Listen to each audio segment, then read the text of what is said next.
Jaganmohan Reddy case వ్యవహారంలో పోలీసులనే పక్కదో పట్టించేశారా? అంటే పోలీసులే ఒక రకంగా మోసపోయారా జగన్ కేసులో? ఎందుకు అంటే ఈ ఈ లింగమయ్య సింగయ్య అనే మృతి కేసుకు సంబంధించి ఏదైతే ఉందో, రెంటపాళ్ళ కేసు వ్యవహారం ఏదైతే ఉందో అందులో వైసీపీ వాళ్ళు చెప్తున్న వెర్షన్ ఏంటి? టాటా సఫారీ వెహికల్, అది ఆ వెహికల్ కింద పడ్డారు ఆయన.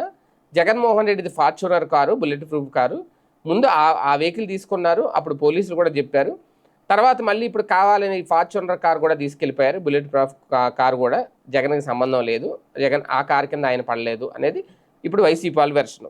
అయితే అసలు ఇలాగ ముందు పోలీసుని తప్పుదారి పట్టించారు, ఎవరు తప్పుదారి పట్టించారు, ఎవరు పక్కదో పట్టించారు అనేది ఇప్పుడు వీళ్ళ వెర్షన్.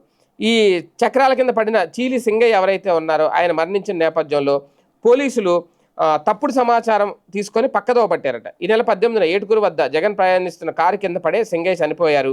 ఆ విషయాన్ని కప్పిపెట్టేందుకు వైసీపీ నేతలు కొందరు కుట్ర పన్నారట. గుంటూరు జిల్లా స్పెషల్ బ్రాంచ్లో పనిచేసే వైసీపీ సానుభూతి పరులైన కొందరు సిబ్బందికి ఫోన్ చేసి తప్పుడు సమాచారం అందించారట. జగన్ రెంటపాల పర్యటనలో గొట్టిపాటి హరీష్ అనే వ్యక్తికి సంబంధించిన ఏపీ 26 CE 0001 నంబర్ వాహనం కింద పడి చీలి సింగయ్య మృతి చెందారు.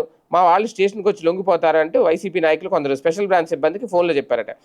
ఎస్బీ సిబ్బంది ఈ సమాచారాన్ని ఉన్నతాధికారులకు తెలియజేశారట. దీంతో ఆ ప్రాథమిక సమాచారాన్ని ఉన్నతాధికారులు ప్రెస్ మీట్లో హడావుడిగా వెల్లడించేశారట.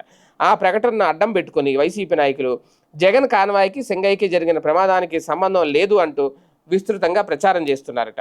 ఈ కేసు దర్యాప్తు చేస్తున్న క్రమంలో జగన్ ప్రయాణిస్తున్న వాహన చక్రాల కింద పడే సింగయ్య మృతి చెందిన వీడియోలు వెళ్లి చూశాయి.